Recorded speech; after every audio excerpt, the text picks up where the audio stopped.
مرزا غلام احمد قادیانی کے بارے میں کہا جاتا ہے کہ وہ قادیانیوں کے نبی ہیں، اور ایسا کہنے والی عوام بھی ہے، خواص بھی ہیں۔ خواص یعنی پڑھے لکھے لوگ، خواص یعنی دیندار طبقہ۔ ایسا ہرگز نہ کہیں، کیونکہ اس طرح کہنے سے سننے والا یہ سمجھ سکتا ہے کہ یک گونا آپ اس بات کا اقرار کر رہے ہیں کہ وہ نبی بہرحال ہے، نعوذ باللہ، بھلے قادیانیوں کا ہے، حالانکہ قادیانیوں کے نبی بھی محمد الرسول اللہ صلی اللہ علیہ وسلم ہی ہیں۔ وہ مانتے نہیں الگ چیز ہے، جیسے ہندوؤں کے نبی بھی آپ صلی اللہ علیہ وسلم ہیں، وہ مانتے نہیں الگ چیز ہے۔ جیسے دہریے ہیں، منکرین خدا ہیں، ایتھیسٹ ہیں، ان کا خدا، ان کا رب بھی اللہ ہی ہے، وہ مانتے نہیں ہیں، یہ الگ معاملہ ہے۔ ایسے ہی قادیانیوں کے آخری نبی بھی محمد الرسول اللہ صلی اللہ علیہ وسلم ہی ہیں۔ تو قادیانیوں کے بھی آخری نبی کون ہیں؟ محمد الرسول اللہ صلی اللہ علیہ وسلم۔ لیکن قادیانی علماء جو ہیں، سادہ لوگ قادیانیوں کو گمراہ کرتے ہیں، وہ کہتے ہیں کہ آپ صلی اللہ علیہ وسلم نے نعوذ باللہ مرزا غلام احمد قادیانی کو یہ عہدہ دیا ہے۔ قادیانی علماء، سادہ لوگ قادیانیوں کو گمراہ کرنے کے لیے ایسا کیوں کہتے ہیں؟ وہ اس لیے کہ وہ سادہ لوگ قادیانیوں کو کہتے ہیں کہ خاتم النبیین کا مطلب ہے نبی گھر، یعنی آپ صلی اللہ علیہ وسلم کے پاس مہر ہے نبی بنانے والی۔ تو اللہ نے مرزا غلام احمد قادیانی کو نبی نہیں بنایا، بلکہ آپ صلی اللہ علیہ وسلم نے مرزا غلام احمد قادیانی کو نبی بنایا ہے۔ وہ خاتم کا معنی یہ لیتے ہیں۔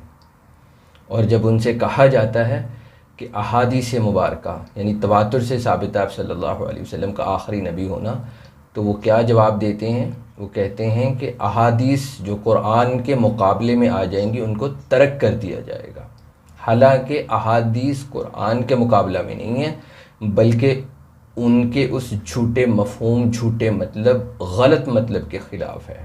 اچھا، یہاں پر ان لوگوں سے بھی سوال ہے جو سنیوں میں سے بھی ہیں اور کہتے ہیں کہ قرآن خود پڑھنا چاہیے۔ ان سے سوال ہے کہ یہاں آ کر، خاتم پر آ کر، وہ قادیانیوں کو، سادہ لوگ، عوام جو قادیانی عوام ہیں، ان کو کیسے مطمئن کریں گے؟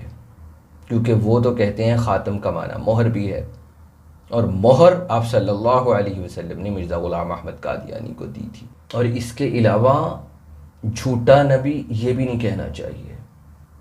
مرزا غلام احمد قادیانی کے بارے میں کہا جاتا ہے نا جھوٹا نبی، ایسا ہرگز نہ کہیے، کیونکہ اس سے سننے والے کے دماغ میں آ سکتا ہے کہ اس کا مطلب نبی بھی جھوٹا ہو سکتا ہے۔ تو اس لیے یہ کبھی نہ کہیے کہ جھوٹا نبی، بلکہ ایسے لوگوں کے لیے لفظ نبی کا استعمال لفظ نبی کی بہت بڑی توہین ہے۔ تو اب آپ کے ذہن میں سوال آئے گا تو پھر کیا کہنا چاہیے؟ یہ کہا کریں کہ نبوت کا جھوٹا دعویٰ کرنے والا۔ بات سمجھ آ رہی ہے؟ ہو سکتا ہے آپ کے ذہن میں آئے کہ یہ جو ایسا کہتے ہیں جھوٹا نبی، اس سے بھی یہی مراد ہوتی ہے، اور جو کہتے ہیں قادیانیوں کے نبی، اس سے بھی یہی مراد ہوتی ہے کہ قادیانی ان کو نبی مانتے ہیں۔ تو حضور دیکھیں، آپ صاحب علم ہیں، آپ عمیق نظر رکھتے ہیں، آپ گہرائی میں جاتے ہیں، آپ زیرک ہیں، لیکن مجھ جیسے جاہل اور ان پڑھ جو صرف سطح تک رہتے ہیں، جن کی رسائی سطح تک ہے، وہ گہرائی کو نہیں ماپ سکتے، ان کے لیے مشکل کھڑی ہو سکتی ہے۔ سمجھ آ رہی بات؟ تو طریقہ اور انداز وہی ہونا چاہیے کہ ایک ان پڑھ اور جاہل بھی مجھ جیسا آسانی سے سمجھ سکے۔ ظاہر سی بات ہے، جب مجھ جیسا جاہل اور ان پڑھ کسی معاملے کو آسانی سے سمجھ سکتا ہے تو پڑھے لکھے کے لیے تو وہ حلوہ ثابت ہوگا سمجھنے کے اعتبار سے۔